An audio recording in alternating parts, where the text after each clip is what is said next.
একসময় বাংলাদেশের সবচেয়ে আস্থার ব্যাংক হিসাবে পরিচিত ছিল ইসলামী ব্যাংক বাংলাদেশ। সম্পদ ও দায়ের বিবেচনায় বাংলাদেশের সবচেয়ে বড় ব্যাংক হলো ইসলামী ব্যাংক। কিন্তু দীর্ঘদিনের অনিয়ম আর লুটপাটের কারণে বর্তমানে ইসলামী ব্যাংকের অবস্থা শোচনীয়। 14 আগস্টের প্রথম আলোর একটা প্রতিবেদন অনুযায়ী 2023 সালের শেষে ইসলামী ব্যাংকের আমানত বেড়ে হয়েছে 1,53,456 কোটি টাকা। এর বিপরীতে ঋণের পরিমাণ দাঁড়িয়েছে 1,60,000 কোটি টাকা। অর্থাৎ আমানতের চেয়ে ঋণের পরিমাণ বেশি। ইসলামী ব্যাংক যদি আমানতের চাইতে বেশি পরিমাণ ঋণ প্রদান করে, তাহলে প্রশ্ন হচ্ছে ইসলামী ব্যাংক কিভাবে গ্রাহকদের টাকা ফেরত দিবে। বাংলাদেশ ব্যাংকের গাইডলাইন অনুযায়ী একটা শরিয়া ভিত্তিক ব্যাংক তাদের আমানতের সর্বোচ্চ 92% পর্যন্ত লোন হিসাবে বিতরণ করতে পারে এবং একক ব্যক্তি, প্রতিষ্ঠান কিংবা গ্রুপকে সর্বোচ্চ কত টাকা লোন প্রদান করা যাবে সেটারও একটা লিমিট বেঁধে দেওয়া হয়েছে। কিন্তু কোনো নিয়মের তোয়াক্কা না করেই ইসলামী ব্যাংক নামে বেনামে প্রদান করেছে হাজার হাজার কোটি টাকার ঋণ।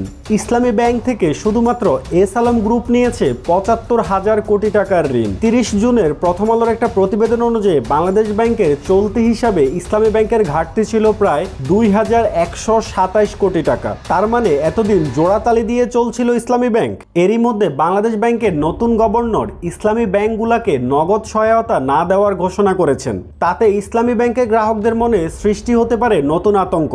তবে 5 আগস্টের সরকার পতনের পর ইসলামী ব্যাংকের মালিকানায় পরিবর্তন এসছে। নতুন চেয়ারম্যান জানান আপনারা ডিসেম্বর পর্যন্ত অপেক্ষা করুন এবং তিনি বলেছেন বছর শেষে চিত্র বদলে যাবে ইসলামী ব্যাংকের। ইসলামী ব্যাংকের একজন কর্মকর্তা জানান সরকার পরিবর্তনের পর নতুন করে আর কোনো টাকা ব্যাংক থেকে বের করতে পারেনি এস আলম গ্রুপ এবং প্রথম সপ্তাহে এস আলমের বেনামি ঋণের 848 কোটি টাকার চেক ফেরত দেওয়া হয়। এছাড়াও আগের অনেক গ্রাহক আবার ব্যাংকে টাকা রাখতে শুরু করেছে। এর ফলে ব্যাংকের অবস্থার উন্নতি হচ্ছে। কিছুদিন আগে বাংলাদেশ ব্যাংক থেকে একটি তথ্য জানানো হয় যে ইসলামী ব্যাংকে যারা টাকা রেখেছেন, যাদের ডিপোজিট আছে, এটার পূর্ণ নিশ্চয়তা রয়েছে বাংলাদেশ ব্যাংকের কাছে এবং আপনারা জানেন যে তারা ডিপোজিট ইন্স্যুরেন্স স্কিমের মেম্বার থাকে এবং আমরা প্রতিনিয়ত এটা মনিটর করছি। সুতরাং গ্রাহকদেরকে আমাদের পক্ষ থেকে আমরা বলতে চাই যে ইসলামী ব্যাংকের ডিপোজিট আমানত সেটা হচ্ছে সম্পূর্ণরূপেই নিরাপদ।